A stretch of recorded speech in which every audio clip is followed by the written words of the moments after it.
Good morning everyone. आज हम 12th chapter कर रहे हैं क्लास 9 के लिए और 12th चैप्टर का 12.2 फिफ्थ क्वेश्चन हम कर रहे हैं। और फिफ्थ क्वेश्चन में क्या दिया गया है कि एक समचतुर्भुज आपका समचतुर्भुज है जिसके चारों भुजाएं समान हैं और खेत है वो ऐसा और 18 गायें वहाँ पर चर रही हैं। यदि इस समचतुर्भुज की प्रत्येक भुजा 30 मीटर है, अगर ये सब 30 मीटर की भुजाएं हैं और विकर्ण 48 मीटर है और इसका जो डायगोनल है या विकर्ण है वो 48 मीटर है, तो प्रत्येक गाय को चरने के लिए इस घास के खेत का कितना क्षेत्रफल प्राप्त होगा। तो घास के खेत का क्षेत्रफल क्या होगा, आपको ये फाइंड आउट करना है। देखिए, ट्रायंगल ABD में AB और C 48 जो आपका विकर्ण है, S निकालेंगे तो वो क्या आ जाएगा 54 मीटर आ जाएगा। S आप जानते हैं A + B + C / 2 निकलता है और इससे हम 54 मीटर यहाँ पर अपना अर्ध परिमाप फाइंड आउट करेंगे। इसके बाद हीरोन सूत्र लगाएंगे और सारी वैल्यूज़ को हमने पुट करना है। उसको करने के बाद आपके पास क्या आएगा 432 मीटर स्क्वायर आपका आंसर आ जाएगा। 432 मीटर स्क्वायर में आपका क्षेत्रफल उस खेत के एक हिस्से के लिए आ जाएगा।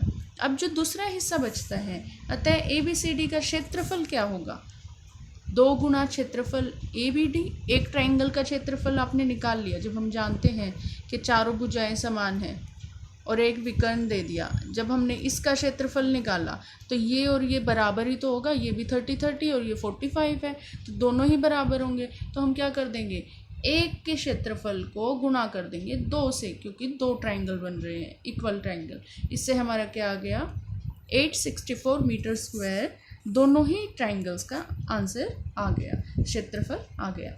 तो प्रत्येक गाय को चरने के लिए कितना क्षेत्र मिलेगा, 18 गायें हैं टोटल, तो इस पूरे क्षेत्रफल को 18 से डिवाइड कर दें तो हमारे पास क्या आ जाएगा 48 मीटर स्क्वायर, जो कि सभी गायों को कितना क्षेत्र मिला ये हमें मालूम चलता है। तो यहाँ से ये क्वेश्चन कंप्लीट होता है। इसके बाद 2 विभिन्न रंगों के कपड़ों के 10 त्रिभुजाकार टुकड़ों को सीकर एक छाता बनाया गया है। अब आपको प्रत्येक टुकड़े का माप 20, 50 और 50 सेंटीमीटर दिया गया है। 10 त्रिभुज है। अब देखिए फिर क्या होगा, छाते में प्रत्येक रंग का कितना कपड़ा लगा है, हर रंग का कितना कपड़ा लगा है, आपको ये फाइंड आउट करना है। 2 कलर इन्होंने इस्तेमाल किए हैं। तो देखिए, हम एक ट्रायंगल का क्षेत्रफल निकाल लेंगे। हमारे पास ये 50 है साइड और ये 20 सेंटीमीटर है। अब इस छाते के लिए हम एक त्रिभुज का क्षेत्रफल निकालते हैं। ये देखिए, A हमारा 20, B 50 और C भी हमारा कितना होगा 50, क्योंकि ये हमारा आइसोसेलेस ट्रायंगल है, यानी कि समद्विबाहु त्रिभुज है जिसमें 2 भुजाएं हमारी इक्वल दी गई हैं, 50 और 50। अब यहाँ पर S फाइंड आउट किया तो वो 60 सेंटीमीटर आएगा। आप हीरोन्स फॉर्मूला से अब इसका क्षेत्रफल निकालिए और वो आपके पास जब आप फाइंड आउट करेंगे तो यहाँ 10, 10 का पेयर बन गया, 10, 10 का फिर से पेयर बन गया, 6 बचा। तो आपका क्षेत्रफल क्या आ जाएगा, तो क्षेत्रफल 200√6 सेंटीमीटर स्क्वायर आपका क्षेत्रफल आ जाएगा। अब क्योंकि त्रिभुजाकार टुकड़ा जो है उसका क्षेत्रफल हमारे पास ये आया, तो ऐसे 10 टुकड़े हैं, मतलब प्रत्येक रंग के 5 टुकड़े हुए। तो प्रत्येक रंग के लिए कपड़े का क्षेत्रफल क्या होगा, 5 गुणा 200 का जो हमारा क्षेत्रफल 200√6 हम कर देंगे। क्यों, क्योंकि हमने 5 रंग का एक कपड़ा जो लिया है उसके 5 टुकड़े इस्तेमाल किए हैं और 5 कपड़े दूसरे रंग के इस्तेमाल किए हैं। हमें प्रत्येक रंग का क्षेत्रफल निकालना है। जब इनको मल्टीप्लाई करेंगे तो हमारे पास 5 जो एक कलर के टुकड़े हैं उनका हमारे पास क्षेत्रफल आएगा, वो आ जाएगा 1000√6 सेंटीमीटर स्क्वायर। इस तरह से ये क्वेश्चन भी कंप्लीट होता है। अब क्वेश्चन नंबर 7 दिया है, एक पतंग 3 भिन्न भिन्न शेड के कागज़ों से बनी है। ये पतंग है जो 3 अलग अलग शेड से बनी है, फर्स्ट, सेकंड यहाँ और थर्ड यहाँ पर। अब यहाँ पर देखिए फर्स्ट, सेकंड और थर्ड दर्शाया गया है। पतंग का ऊपरी भाग 32 सेंटीमीटर है, ये 32 सेंटीमीटर है। विकर्ण का एक वर्ग है और निचला भाग 6 सेंटीमीटर है। निचला भाग कितना दिया गया है? 6 सेंटीमीटर दिया गया है। ये 32 है, ये 6 सेंटीमीटर दिया गया है और 8 सेंटीमीटर भुजाओं का एक समद्विबाहु त्रिभुज बनाया गया है। अब ज्ञात कीजिए कि प्रत्येक शेड का कितना कागज प्रयोग किया गया है।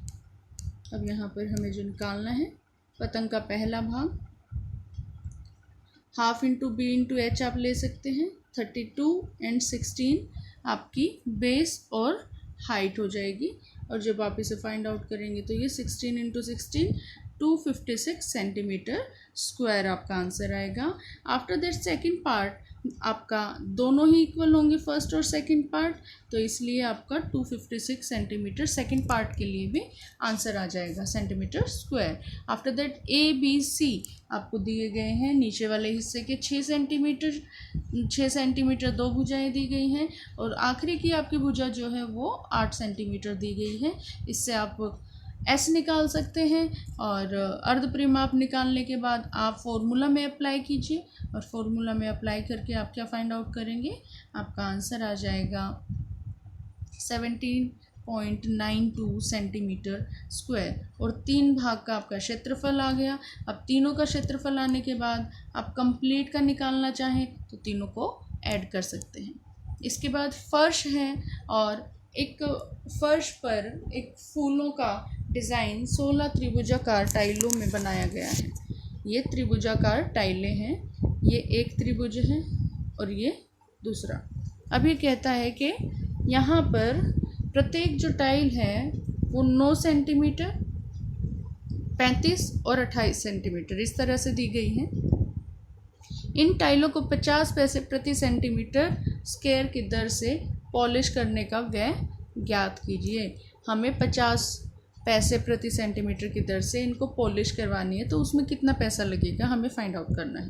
तो यहाँ देखिए टाइल में हमारे पास जो एक ट्रायंगल दिया है, हम उसका क्षेत्रफल फाइंड आउट करेंगे, अर्धपरिमाप निकालेंगे, तीनों भुजाओं को लिखेंगे। अर्धपरिमाप निकालने के बाद हम त्रिभुज का जो क्षेत्रफल है उसका सूत्र लगाएंगे, और हमारे पास क्या आ जाएगा, यहाँ पर एरिया फाइंड आउट कर लेंगे।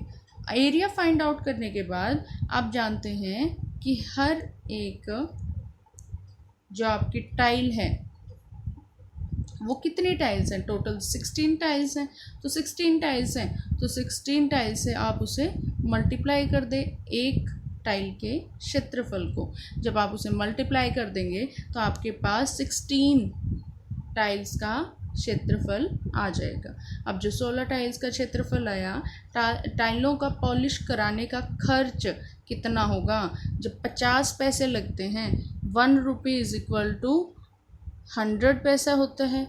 अब ये बोलता है 50 पैसे लगे, तो 50 पैसे आप कैसे लिखेंगे, 0.50 लिखेंगे, 0.50, और आपने यहाँ पर लिखा, और जो हमारी 16 टाइल हैं उनके क्षेत्रफल से हमने क्या कर दिया, उसे गुणा कर दिया।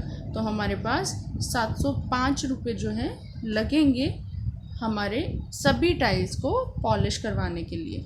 अब जो हमारा 9th क्वेश्चन है उसे हम करते हैं। 9th क्वेश्चन में कहा गया है एक खेत समलंब के आकार का है। ये हमारा समलंब के आकार का एक खेत है जिसकी समांतर भुजाएं 25 मीटर 10 मीटर है।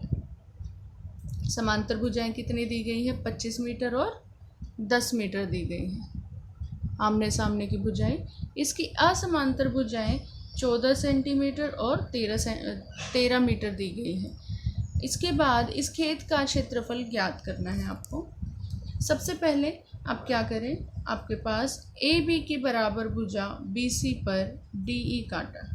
क्या करना है, ए बी के बराबर भुजा बी सी पर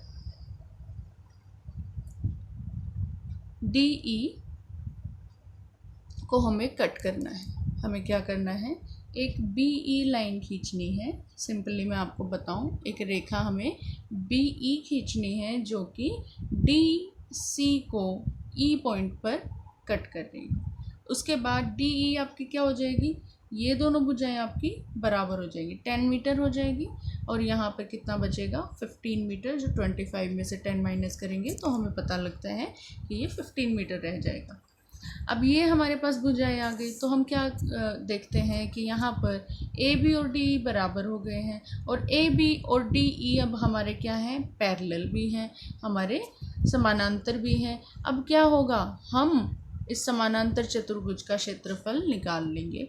यहाँ पर ये 14 मीटर ही होंगी, समानांतर हो गया तो, और A हमारे पास 14 मीटर, B हमारे पास 15 और C 13 मीटर है। अब हमें क्या फाइंड आउट करना है, इनका क्षेत्रफल। तो हम ट्राइंगल के अंदर अप्लाई करेंगे हमारा फॉर्मूला अर्ध परिमाप का, फिर हम हीरोन्स सूत्र लगाएंगे और फॉर्मूला को में वैल्यूज़ को पुट करके हम इसे फाइंड आउट करेंगे। तो हमारा आंसर का क्या आएगा, 84 मीटर स्क्वायर हमारा आंसर आ जाएगा। आफ्टर दैट हमें ट्राइंगल का क्षेत्रफल निकाल लिया हमने। फिर हमारे पास ट्राइंगल का क्षेत्रफल half into B into H होता है, उसके इक्वल हम इस क्षेत्रफल को रख देंगे। अब यहाँ पर बेस तो हमारे पास है 15, लेकिन हाइट हमारे पास नहीं है। हाइट निकालने के लिए हम फॉर्मूला से, इसी फॉर्मूला से, क्षेत्रफल वाले फॉर्मूला से हाइट को फाइंड आउट कर लेंगे। अब जब ये हाइट हमारी फाइंड आउट होगी, ये 11.2 मीटर है। पहले हमें त्रिभुज का क्षेत्रफल निकाला है और फिर उसे इस फॉर्मूला के इक्वल पुट किया है। हीरोन्स फॉर्मूला से उसे फाइंड आउट करो और इस फॉर्मूला के इक्वल पुट करो और h को फाइंड आउट करो। h को फाइंड आउट करने के बाद आपके पास समांतर चतुर्भुज का योग क्या होगा, a प्लस बी। यहाँ पर a प्लस बी 35 मीटर हो जाएगा। 10 एंड 25 को प्लस किया, 35 मीटर। h आपके पास गिवन है। अब आपको समलंब ABCD का क्षेत्रफल निकालना है, तो वो क्या होगा, half into a plus B और मल्टीप्लाई h। और जैसे हमने इसे सॉल्व किया तो ये 196 मीटर स्क्वायर आया। इस तरह से आपकी ये एक्सरसाइज कंप्लीट होती है। और आपको आई होप ये चैप्टर समझ आया है। आप लोग इसे रिवाइज करें और like, share and subscribe, keep practicing. Thank you.